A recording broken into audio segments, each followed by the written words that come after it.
Hi guys, so ngayon ay kakaligo ko lang dahil aalis kami. At guys, tignan nyo kung gaano kainit sa labas ha. Guys, tignan nyo kung gaano kainit. Yan, napakainit.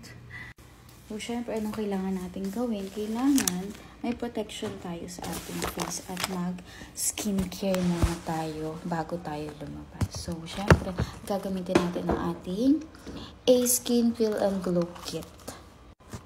So, kaya naligo ako, nag-soap ako na nasa CR. So, ngayon ay magto-toner na tayo. So, sa toner, kung meron kayong cotton pads, ay tap lang.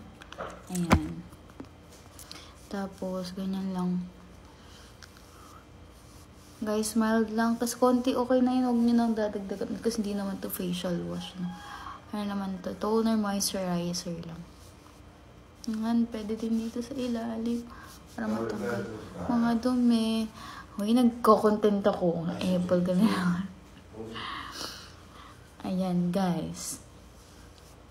Tapos, pagkatapos ng toner, so, syempre, pwede kayong mag-apply ng serum.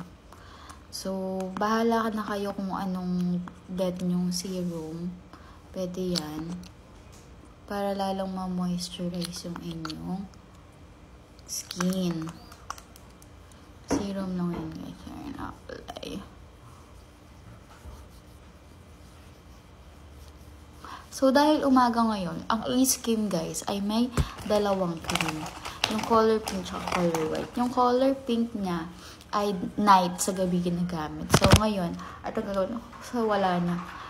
Pero, sisimutin ko na lang siya, guys. Sisimutin ko na kasi napakainit talaga.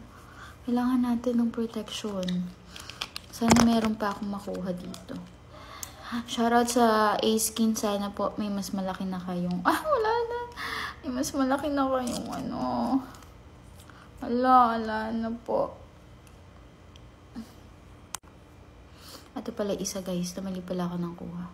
Ito pala yung may laman. Ito, guys, meron. Para sa akin may cooling effect siya. Malamig siya pag nilalagay sa face. Pero hindi ko to nilalagay sa ref. Ewan ko ba. Kaya gusto ko to gamitin.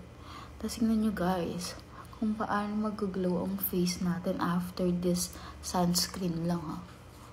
Ito yung pinaka-nabetan kong sunscreen. Kung meron nga mas malaki nito, eh. Bili ako, eh, kaso wala, eh. Maliit lang. Kasi nakaset lang siya talaga. Marami talaga ako maglagay nito, guys. Di ko alam. Bet ko siya. Pero, pwede kayong nagtitipid kayo. Pwede naman konti lang. Tingnan nyo, guys. Sunscreen pa lang yan, ha. Tingnan nyo naman, parang nag-glass skin na tayo agad. Okay. So, dahil may lakad kami, guys, papatuyuin ko muna siya, let it dry, and saka ako mag-apply ng powder. Pero usually, kapag kanina ako lumalabas, hindi na ako nag-apply ng powder. Yan.